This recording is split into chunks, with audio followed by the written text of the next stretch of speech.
Hello, I'm one of your eCore psychology professors, and I'm here to give you your fireside chat on the chapter on psychological disorders.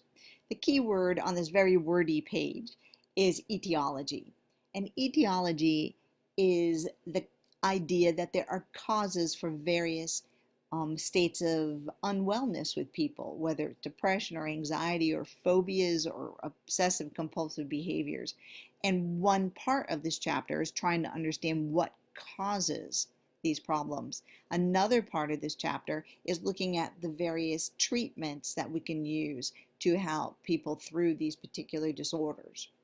When we come across the second page, we start to think about cultural expectations. Not all people from all cultures are going to respond in the same way to a treatment in the United States. So we want people who work in positions of psychotherapy and people that are doing diagnosing to constantly be educated and aware that there are different ways of behaving, thinking, feeling, and beliefs in other parts of the world, and to be constantly vigilant when trying to diagnose to be sure that that is not something that they're overlooking. In fact, something that might be quite abnormal in our culture is very normal in another culture.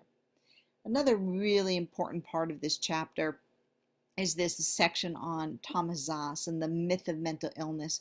Thomas Szasz told us very forcefully, he's recently is deceased now, but he was telling us that there's no such thing as a mental illness. Yes, people suffer, and yes, people need help, but we don't need psychiatry to do it.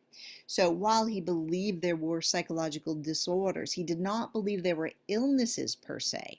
We'll do more of this work when you get into the section within the course, asking you to reflect more on what Thomas Szasz was saying, that there's no such thing as mental illness. So when we say what is abnormal behavior, what are we talking about? On this slide, we see different types of disturbances. Disturbances of thoughts, feelings, and behaviors. Disturbances that reflect some kind of biological, psychological, or developmental dysfunction. So you have a disturbed pattern of going to school, a disturbed pattern of having relationships, disturbed thinking patterns such as hallucinations or delusions, or disturbances that lead to significant distress or disability in one's life. So you have stress yourself because you feel like you're not doing well. I feel like I'm too anxious to perform well, let's say test taking at school as an example.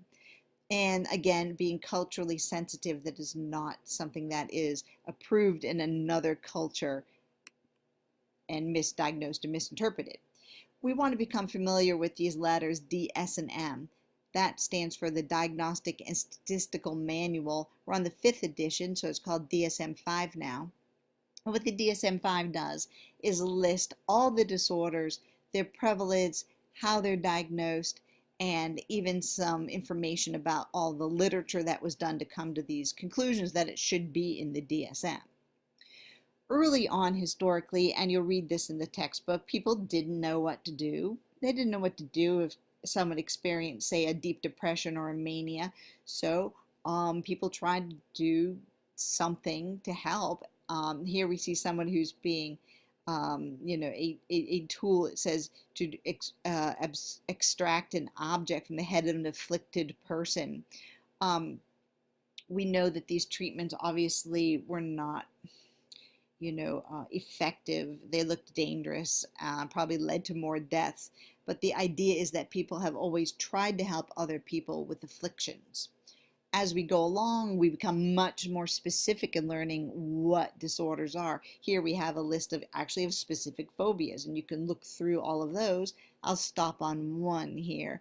Let's see, a xenophobia was a fear of strangers, a specific panic attack-like feeling in the presence of strangers. So we go from not knowing what causes disorders, even what is a disorder per se, to very specific fine diagnoses. What causes problems while we don't treat neurotransmitters at the neuron level per se? This depiction does show us what we start to understand, that there are neurotransmitters, that there's a chemical system in the body, and that chemical system can be accelerated or can be dampened to create less neurotransmitters. to help people regulate their moods, let's say, better. Perhaps the most dramatic diagnoses in the DSM is schizophrenia, somebody with completely disorganized thinking and thought, or paranoid delusions and hallucinations. And I'm sure that you'll learn a lot about that if you're not familiar by reading your text. My last slide here is on personality disorders. These are from the cluster C. There's A, B, and C clusters. But a personality disorder doesn't have what we used to say a baseline.